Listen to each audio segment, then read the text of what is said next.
eu tenho algumas teorias. Não sei se vocês também têm. Eu tenho várias.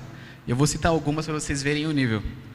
Eu sou contra o LH. Sabe o LH nas frases? Eu acho que as frases sem o LH ia ficar muito melhor. Por exemplo, ilha. Eu acho que ila é muito mais legal de falar. Por exemplo, colher. Coler. Coler é uma palavra muito bonita. Eu tenho algumas teorias assim. Eu tenho uma outra teoria aqui sobre nomes. Eu acho que nome que termina com US tinha que terminar com O, e nome que termina com O tinha que terminar com US. Por exemplo, Mateus. Se fosse Mateu, ia ficar muito mais massa. E qual mais tem O? Renato, que é com O. Colocar o S fica Renatos. Fica muito mais massa também. Eu tenho algumas dessas teorias. E tem um escritor que fala que a partir desse ponto cada um tem o evangelho que merece também. E eu queria compartilhar um pouco da minha visão sobre a Bíblia com vocês. Eu perdi as coisas que eu anotei aqui, vou ver se eu acho. Ou valeu. Achei. Eu queria compartilhar algumas dessas teorias. Não são tão bizarras, mas elas estão fundamentadas na Bíblia. E por conta disso eu espero que que você compreenda, seja edificado através da minha vida. Eu queria começar lendo uma passagem, se puderem abrir comigo. Lucas 15. Lucas 15, versículo 11. Quem não tiver Bíblia? Outra coisa, igual aquela outra vez que eu preguei. Quem tiver meu número, tiver alguma dúvida, pode enviar uma pergunta aí pelo WhatsApp, sei lá.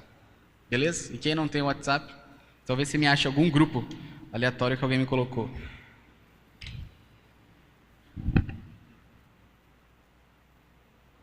Beleza? Todo mundo abriu? Quem não abriu ainda? Lucas 15, versículo 11. O título vai estar parábola. É onde começa a parábola. Vou contextualizar vocês. Nesse momento tinha algumas pessoas prontas para ouvir Jesus. E Jesus ele tinha um lance assim que ele queria que todo mundo entendesse ele. Ou melhor, o que diferenciava as pessoas, o motivo pelo qual Jesus contava histórias, é porque quem entendesse, de fato, era filho dele. Então ele contava essas parábolas e algumas não faziam sentido para a população comum. E graças à palavra divina que chegou a nós temos essas parábolas ainda escritas e podemos compreender ela. Vamos lá. Jesus continuou. Um homem tinha 2 filhos. O mais novo disse ao pai: Pai, quero minha parte da herança. Assim ele repartiu sua propriedade entre eles. Não muito tempo depois, o filho mais novo reuniu tudo o que tinha e foi para uma região distante. E lá desperdiçou os seus bens vivendo irresponsavelmente. Depois de ter gasto tudo, houve uma grande fome e toda aquela região, e ele começou a passar necessidade. Por isso foi empregar-se com um dos cidadãos naquela região, que o mandou para o seu campo a fim de cuidar dos porcos. Ele desejava encher o estômago com as vargens e alfarrobeiras que os porcos comiam, mas ninguém lhe dava nada. Caí em si, ele disse: quantos empregados de meu pai têm comida de sobra e eu aqui morrendo de fome?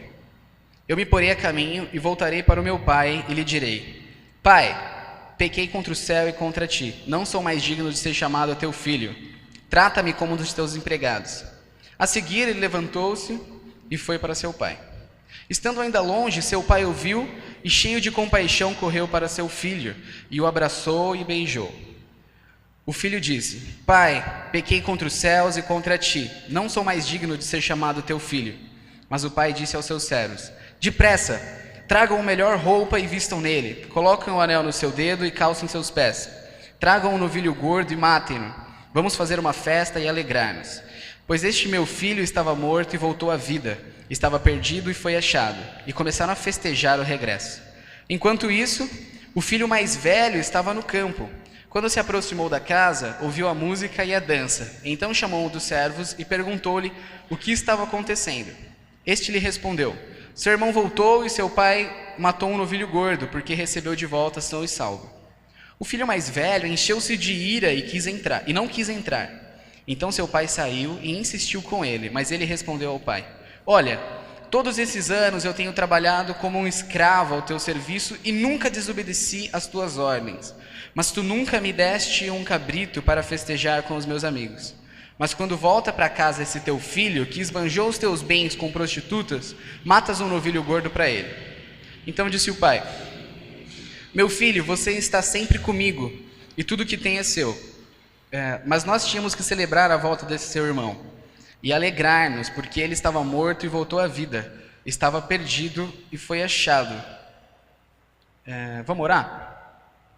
Deus, eu quero entrar na tua presença e te pedir sabedoria, pedir que o Senhor guie a minha boca em tudo que eu diga, que seja o Senhor aqui falando e não eu, porque qualquer edificação que qualquer pessoa aqui, Deus, tenha, vai ser mérito teu e não meu. Tira qualquer possível orgulho, tira qualquer possível barreira que as pessoas que estão me ouvindo têm, e que a partir dessa conversa que nós vamos ter, Pai, nós saímos daqui edificados, nós saímos daqui novos, e tudo está em tuas mãos, Pai. É isso que eu te peço, te agradeço. Amém. Vamos lá. Resumindo a história, para colocar numa linguagem mais moderna. Tinha um pai, ele tinha 2 filhos, e um deles estava um pouco de saco cheio da casa e queria sair. Por isso ele pegou a parte que era da herança dele e saiu e viu que o mundo era horrível e muito cruel e teve que voltar, humilhado. E o outro filho, obviamente, achou horrível a situação do pai ao receber ele de volta, uma vez que ele que escolheu ir embora.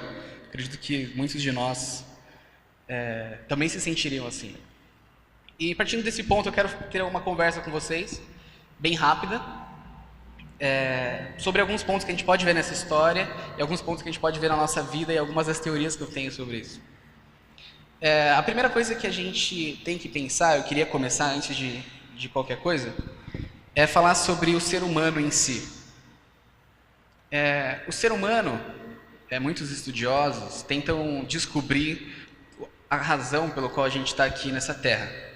Por que a gente está aqui? E alguns acabam arranjando algumas teorias. É daí que provém, por exemplo, o evolucionismo, né, que a gente até viu um pouco domingo sobre isso. É daí que vem algumas teorias sobre o cristianismo que não estão na Bíblia. E algumas outras teorias também, tentando explicar por que o ser humano tão pequeno se acha tão grande. E eu comentei que eu queria despertar algumas angústias. E uma dessas que eu tenho é essa sensação de quão pequenos nós somos. Um dado muito legal que eu li uma vez, e muito triste ao mesmo tempo, é que num grupo igual a gente aqui, mais ou menos 50 pessoas, é bem provável que mais da metade não tenha uma morte natural.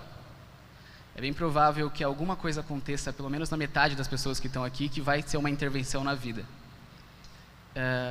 Então nossa vida é curta, nós somos pequenos e nós podemos morrer a qualquer momento, né? Nós somos frágeis. Sabe qual que é o maior predador? Predador não, mas sabe qual que é o maior causador de mortes no ser humano? É o pernilongo, porque ele é o animal que transportar o sangue humano, ele sempre acaba pegando alguma doença e passando para outras pessoas. Então nós, desse tamanho, a gente morre por um bichinho desse tamanho. Outra coisa, nós somos pequenos. Uma das coisas que o ser humano também tem é essa sensação de não saber quando ele vai morrer. A gente vive como se a gente fosse eterno. A gente não se planeja, por exemplo. Eu lembro de uma história de um cara famoso que ele ganhou na loteria. Fez sucesso um tempo atrás. E ele administrou toda a riqueza dele. Só que acabou antes dele. Ele calculou que ele ia morrer com 90 anos. Ele viveu 95, então com 90 ele faliu. E aí ele ficou 5 anos pobre. Então a gente às vezes faz planos grandes a longo prazo, só que a gente nunca sabe o que vai acontecer. E isso é o que nos torna pequeno. Outra coisa que a gente pode reparar é que a gente tem muito indício que nos faz parecer com outros animais, né? Nós somos pequenos, nós somos levados por tentações e por instinto, certo? Por exemplo, eu lembro um exemplo que um cara deu uma vez, que um pregador, inclusive, chamado Antônio Carlos Costa, caso alguém queira pesquisar sobre ele, é muito bom. E ele estava explicando uma vez sobre como nós parecemos com os animais, e tinha ele tem um cachorro, e estava uma cadela passando na frente da casa dele. E aí o cachorro dele, assim que ela passou, ele foi lá, pulou a cerca da casa e atolou o focinho onde a cachorra tinha sentado. E, cara, o homem é exatamente do mesmo jeito. Nós somos pequenos, nós temos tentações e a gente vai atrás das coisas. E uma das coisas que... Isso nos aproxima muito de qualquer tipo de animal, né? Outras várias ações, a dependência da fome, né? Se a gente tem fome, a primeira necessidade básica do ser humano, a gente tem que ir atrás disso. Então nós somos pequenos. E partindo desse ponto, o fato de que nós somos pequenos, e na aplicação dessa história que a gente viu, dessa parábola, a gente pode ver que o filho, ele dependia do pai dele. Só que em um momento ele teve uma escolha de sair de casa. E a gente tem essa escolha também, quando a gente fica adulto. Adulto não, né? Mas jovem. Eu sou jovem ainda. Pretendo ser jovem por muito tempo. E esse é um dos pontos pelo qual eu acredito que é o que a gente precisa do Evangelho. Nós somos pequenos, nós somos inúteis e ninguém daria falta caso a gente morresse. Seria questão de tempos até o nosso nome ser esquecido. E nisso intervém Deus. Nós precisamos dele porque nós somos pequenos. E Deus, com a sua graça enorme, Ele nos faz ser importantes. É disso que trata o Evangelho. É a gente entender que a gente não precisa da lei, não precisamos seguir regras, mas simplesmente aceitar que Deus, Ele nos ama e a gente é importante para Ele. Então é isso que motiva nós, enquanto cristãos, continuar vivendo. Essa é uma das nossas angústias que Deus pode curar. Mas outra coisa é isso que faz nós cristãos queremos compartilhar o Evangelho, a gente passar isso para as pessoas, certo? Nós somos pequenos, a gente precisa de alguma coisa que nos complete. E isso em grande parte das pessoas, em todo o mundo, mas em grande parte das pessoas é essa busca por Deus. Por isso que as pessoas acabam se viciando, acabam fazendo outras coisas. Esse tipo de angústia, quem pode suprir é Deus. É por isso que a gente prega o Evangelho, por isso que a gente deve pregar o Evangelho. Mas outra coisa que me deixa angustiado é saber que não é só por isso que a gente tem que pregar o Evangelho. O homem não é simplesmente pequeno. O homem, ele é completamente mau. Nós temos uma moralidade muito má. E uma frase bem marcante que eu escutei uma vez é que eu estou indiretamente relacionado a todas as crueldades que acontecem no mundo. E nós estamos, porque nós somos moralmente cruéis. Existe aquela velha pergunta que é assim: como seria o mundo ideal para você? E eu fico pensando sobre isso, e se o mundo fosse ideal para mim, ele seria totalmente imoral, porque seria o que é bom para mim, não o que é bom para vocês. E partindo desse ponto, nós somos todos maus. E a gente tem indícios disso na nossa vida. Todo mundo aqui tem pelo menos uma pessoa que você sabe que você magoou e você tem que conviver com isso. Então nós temos indícios ao nosso redor de que a gente magoa as pessoas. Esse é um indício primordial, assim, de que nós somos maus. Nós mentimos, nós cedemos a algumas vontades e nós estamos relacionados. E um ponto, por exemplo, que prova que a gente está diretamente relacionado com algumas coisas cruéis a gente analisar até o nosso cenário social agora no Brasil. Analisar a criminalidade que existe à nossa volta, analisar os políticos que tomam conta desse país. E o ser humano, ele é cruel. Ele é incrivelmente cruel. E a gente pode ver isso na parábola a partir do momento em que o filho que sai de casa, ele começa a gastar... E pensa, é Jesus falando isso. Ele cita que o menino sai de casa e ele vive uma vida irresponsável. Ele gasta todo o seu dinheiro com coisas fúteis e prostitutas. Então o homem, ele é mau, a nossa essência é má.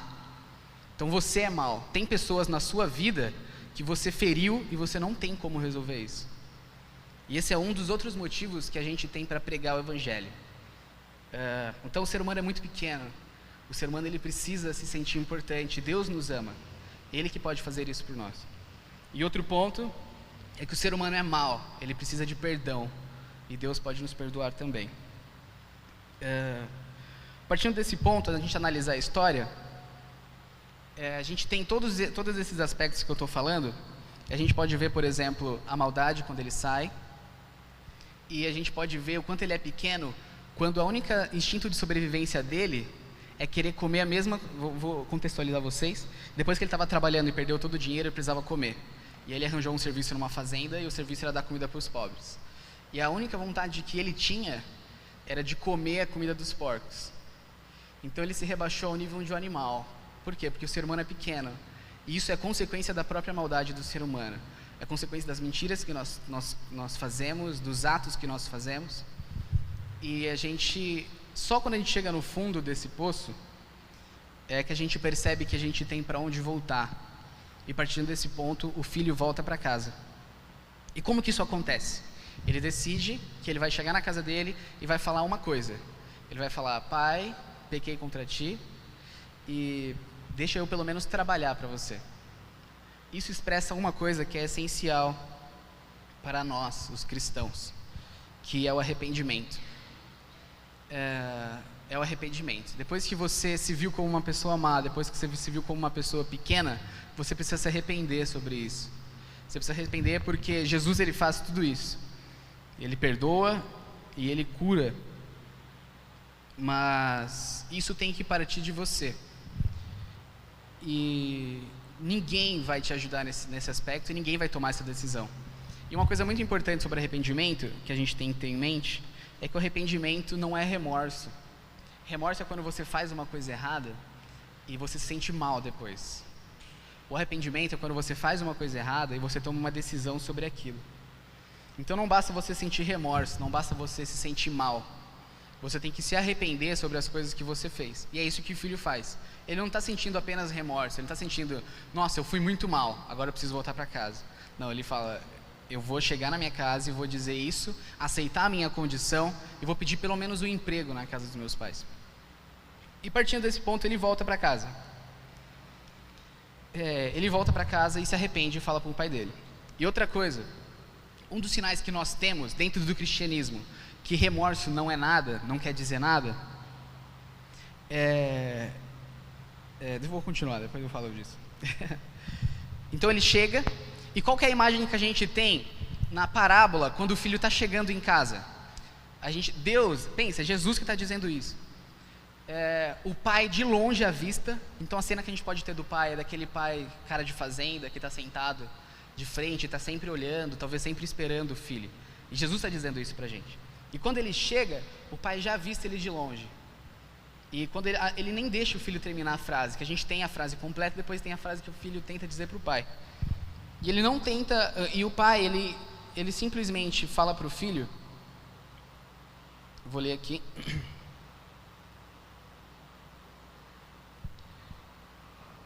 Estando longe, seu pai viu ele, e ele, cheio de compaixão, ele correu até o filho.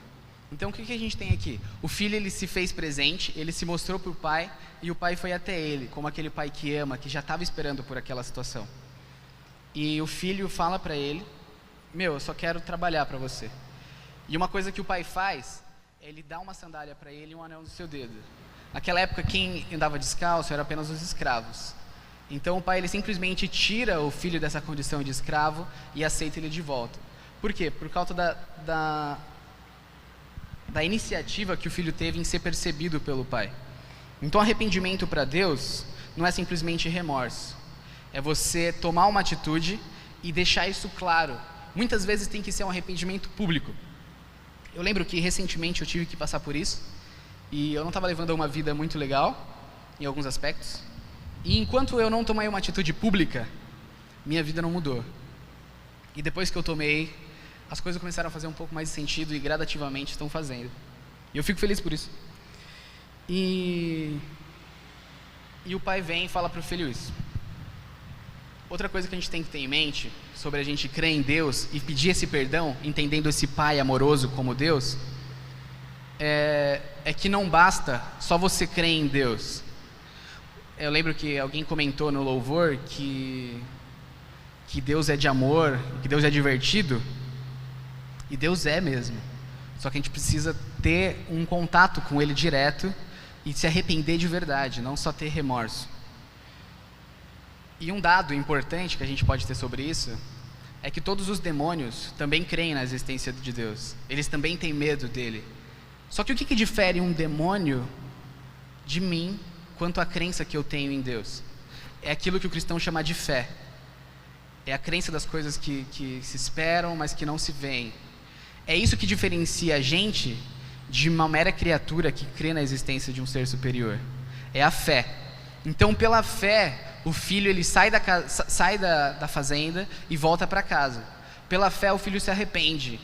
E pela fé, ele toma uma atitude diferente da que ele estava tendo. E rola essa humilhação. Você tem que se humilhar para Deus conseguir compreender o seu pedido de perdão. E o último ponto que eu queria colocar é a reação do irmão dele. Pensa, a história já está muito boa até aí. Só que Jesus escolheu contar um pouquinho a mais. E o que ele conta? Ele fala, enquanto isso, o outro irmão estava ocupado. E quando ele voltou para casa, o outro irmão, estava rolando uma baita festa. Ele falou, o que é isso que está acontecendo? Ele falou, ele chegou no pai e falou, eu estava sempre aqui o tempo inteiro. Eu que te ajudei, eu estou aqui ainda até agora, e por que você não fez uma festa para mim? E aí o pai explica para ele. Quem que é esse irmão nesse contexto? O que Jesus estava querendo dizer com isso? Jesus estava expressando a graça que ele tem por nós. Recentemente uma amiga minha me disse que estava tendo muito problemas porque ela não conseguia parar de pecar. E ela sentia muito mal por isso. E como vocês perceberam no começo, no que eu comecei a dizer, talvez a gente nunca pare, porque nós somos pequenos e nós somos maus. Nós somos pequenos. E talvez a gente nunca pare de pecar. E é justamente você reconhecer isso dentro de você, pela fé, que faz com que Deus te perdoe a cada dia. Eu, por exemplo, eu não acho que eu tinha o direito de estar aqui falando. Mas pela fé, Deus perdoa os meus pecados antes de eu vir para cá, e eu posso dizer as coisas que eu digo para vocês sem nenhum peso na consciência. É uma questão de fé. E o irmão, ele pode ser reconhecido sobre tudo aquilo que é religiosidade. Então, antes de Jesus chegar na terra, as pessoas viviam por Moisés, pelas leis de Moisés, olho por olho, aquela questão judaica, se você não pode comer carne. E era isso que os judeus faziam, eles tinham que sacrificar para ser perdoado, eles tinham que seguir regras para serem perdoados. E o irmão são essas regras. Por quê? Como eu disse, nós somos maus, nós somos horríveis, cara. E a gente quer seguir regras. Por quê? Porque a gente quer ter o mérito. Eu, por exemplo, existe uma medalha e uma competição a ser feita. Eu não quero simplesmente ganhar aquela medalha, que me deem. Eu quero competir para poder ganhar ela. E muitas vezes nós, enquanto cristãos, somos assim dentro do cristianismo. Eu não quero as coisas simplesmente porque Deus me ama. Eu quero conquistar e eu quero provar que eu sou uma pessoa boa. Eu quero fazer as coisas boas e eu quero ser uma pessoa impecável. Eu quero que olhem para mim e que não vejam mal nenhum. E não é assim que o cristianismo funciona. O irmão, nesse caso, que ele vem para o pai e fala, pai, como você deixa isso acontecer? Como que ele volta do nada e eu que já estou aqui seguindo as regras, nunca ganhei um churrasco para mim. E a gente tem que ter essa concepção de que a graça, o amor de Jesus é justamente isso. A partir do momento que você se humilha, de que você entende, que você compreende que pela fé Jesus pode salvar a gente, a partir desse ponto você já não precisa da lei para alcançar Jesus, porque Ele vem até você. Ele vem até nós, e essa é a diferença, é isso que nós temos que levar em consideração. Então o que a gente tem aqui nessa parábola, que Jesus contou para as pessoas? Jesus escolheu cada palavra que Ele disse, pensa, é Deus falando, e Ele escolheu dizer essas palavras de uma maneira básica para que a gente entendesse. Ele sabe que nós vamos querer nos afastar deles milhares de vezes. Ele sabe que durante a nossa vida a gente vai ter altos e baixos, nós vamos nos arrepender dos nossos atos, nós vamos sentir remorso, nós vamos fazer crueldade, nós vamos ser pequenos, não sentir nada na terra. Só que essa parábola diz pra gente que Ele vai estar esperando a gente sentado na varanda quando a gente voltar, independente de quantas vezes isso aconteça, independente de quantas vezes você se sente mal, você sabe que fez uma coisa errada, não tenha medo de voltar para Deus. Por quê? Porque Ele vai preparar um churrasco topzera para cada um de nós. E eu espero que no céu também. E é isso que eu queria compartilhar com vocês. E eu queria compartilhar um pouco aqui, eu falei, despertar uma angústia. Não só uma angústia de que nossa, como eu sou insignificante, preciso de Deus. Não, mas uma angústia de que as outras pessoas também precisam. E a partir do momento que a gente reconhece que isso é bom pra gente, isso vai ser bom para as outras pessoas também. De acordo com a criatividade, de acordo com o mundo das artes, o que é a criatividade? É a angústia despertada no artista. Por que um cara compõe uma música? Porque ele tem uma angústia sobre um assunto. Porque ele tem uma menina que ele não conquistou. Porque ele tem ordens políticas que ele ainda não conseguiu criticar. É uma pintura. E todo sentido de arte é isso. É despertado pela angústia. Então eu só queria finalizar dizendo, se você se sente pequeno, e eu sei que se sente muitas vezes na sua vida, se você se sente culpado por muitas coisas, isso eu sei que você também se sente, que essa angústia em você se reverta num potencial artístico, que você transforme isso, que isso simplesmente sirva de potência para você voltar para Deus. Por quê?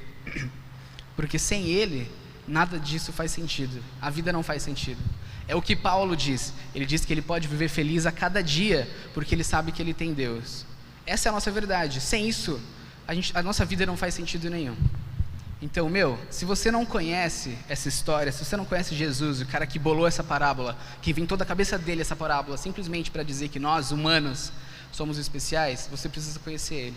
E se você já conhece, pega essa palavra, todo momento que você se sentir angustiado, converta essa angústia em força, né, Claudio? Precisa de ousadia às vezes. Converta essa angústia em ousadia para você ter coragem de publicamente se arrepender e tomar uma atitude diferente.